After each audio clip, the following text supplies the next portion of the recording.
चौथ कहते हैं इसे। इसमें गणेश भगवान का पूजन करके प्रसन्न किया जाता है। गणेश भगवान को प्रसन्न करके जो पूजन किया जाता है, और इसमें गेहूं का करवा भर करके पूजन करते हैं। विवाहित लड़कियां चीनी इत्यादि का चंद्रोदय का अर्घ दे करके पूजन करती हैं। इसकी बड़ी सुंदर कथा आती है कि एक साहूकार थे, उनके 7 बेटे थे। कितने? 7 बेटे, और एक ही बहन थी, मतलब उनकी एक पुत्री थी। तो 7 भाइयों की एक लाडली बहन। अब इतना प्यार था भाई बहन में, इतना स्नेह था कि साथ में ही वो भोजन करते। कोई भी कार्य करना होता बड़ा सलाह देते, आपस में विचार विमर्श करके बड़े स्नेह पूर्वक सातों की शादी हो जाती है। बहुत समय व्यतीत होने के बाद में बहन के विवाह होने के उपरांत में बहन घर आई होती है। करवा चौथ होता है, कार्तिक मास की चतुर्थी तिथि आती है। अब सभी भाभियों के साथ में नंद भी व्रत रख लेती है करवा चौथ का।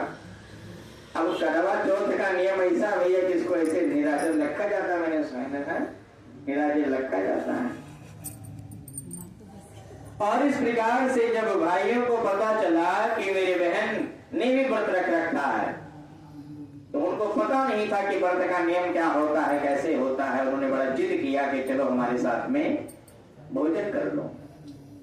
कभी कभी किसी को कोई नियम नहीं पता होता है, उसमें वो करना अच्छा चाहता है लेकिन वो गलत जाता है। बड़ा जिद करने के बाद तो बहन बोली कि देखो इसमें चंद्रमा को अर्घ दे करके ही पानी पीते हैं, इसका नियम यही है।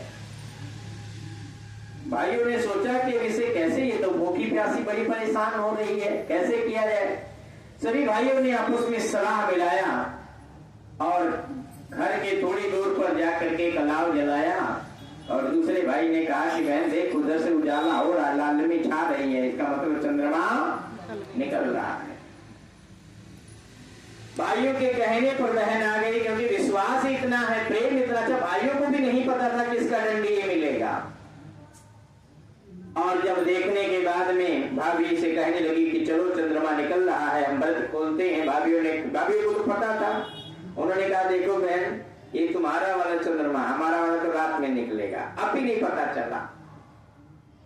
कभी कभी मोह में इतने अंधे मत हो जाओ, कभी कभी प्रेम में इतने अंधे मत हो जाओ कि उसका हर जाना तुम्हें क्या, तुम्हारे साथ पुस्तकों को भरना पड़े। बोल गोविंद भगवान की। भाभियों के कहने पर भी बिल्कुल संकोच नहीं हुआ कि अभी हमारा चांद नहीं, ये आपका चांद निकला हुआ है।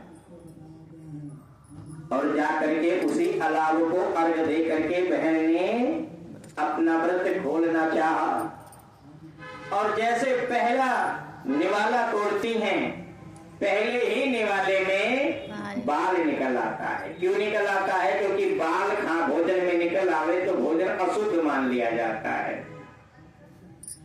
दूसरा निवाला तोड़ा तो किसी ने छींक दिया, और बाएं तरफ की छींक बहुत खतरनाक होती है, किसी ने छींक दिया। और तीसरा निवाला जैसे तोड़ा, जैसे ससुराल से संदेशा आ गया कि आपके पति देव का स्वास्थ्य बहुत खराब है, शीघ्रता से बुलावा आया है, क्षण भर विलंब करने का समय नहीं है, तो आपको चलना चाहिए। अब रानी ने इस प्रकार के वचन को सुन करके तुरंत बिटिया को तैयार करने के लिए वस्त्र ढूंढने लगी। तो जैसे संदूक खोला, 3 बार प्रयास किया, तीनों बार उसको सफेद वस्त्र मिले। कहते हैं कि अशुभ संकेत हो जाए सब सावधानी से कोई काम करना चाहिए। सफेद वस्त्र मिले, अब उसको सफेद कपड़े पहना करके ही ससुराल भेज दिया। और माँ लड़की के पल्ले में एक सोने का सिक्का बांध दिया, बोली रास्ते में जाना और जो भी तुम्हें मिले प्रणाम करना, और जो तुम्हारे सुहाग का आशीर्वाद तुम्हें दे दे उसको ये सोने का सिक्का दे देना।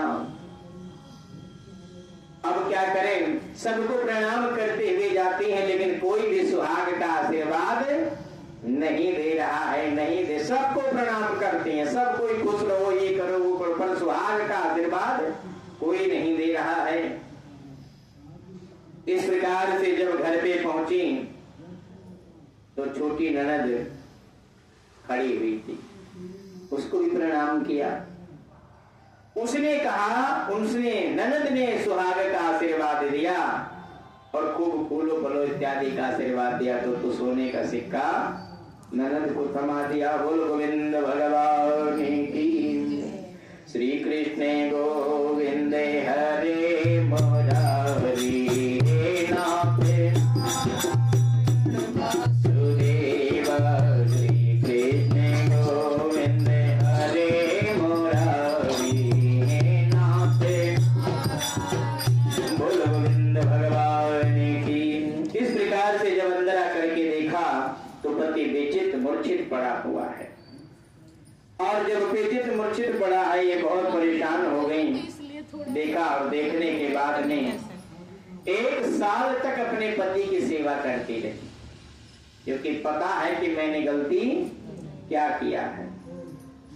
निरंतर 1 साल तक सेवा करती रही, और करने के बाद में करते करते 1 साल हो गया। करवा चौथ का व्रत आया, सारी पड़ोसन ने कहा सर धो करके, और चौथ का व्रत करने के लिए उसने सर धो करके और हाथों में मेहंदी लगाई, चूड़ियां पहनी। सभी लोग देखे। एक पड़ोसन बोली तू करवा चौथ का व्रत कर ले, भगवान तुम्हारी मनोकामना को अवश्य पूर्ण करेंगे, चौथ माता की कृपा से सब ठीक हो जाएगा। इसके कहने से ही उसने भी व्रत रखा। थोड़ी देर के बाद करवा बेचने वाली गाय करवा ले लो चिल्लाने लगी। एक करवा बेचने आई तो करवा किसी ने दिया नहीं, मतलब उसे करवा दिया नहीं।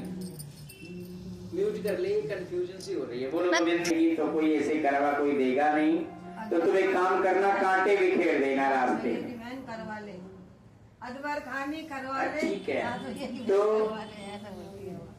जो उसने कांटे बिखेर दिया वो पुनः आई, और आने के बाद में जैसे कांटा चुभा, और कांटा चुभने के बाद उन्होंने करवा मतलब पकड़ करके पैर बैठ गई, और जब पैर से कांटा निकाल दिया तो उन्होंने कहा कि देखो तुमने हमें कांटा निकाल दिया, मैं बड़ी प्रसन्न हूँ, क्या चाहती हो मुझे करवा दे दो। और इस प्रकार से करवा दे दो। उन्होंने कहा तुमने तो मुझे ठग लिया, 6 महीने तो हमारी तुम्हें दी नहीं, और मैं 7वीं आई थी, किसी ने तुम्हें जरूर बताया होगा।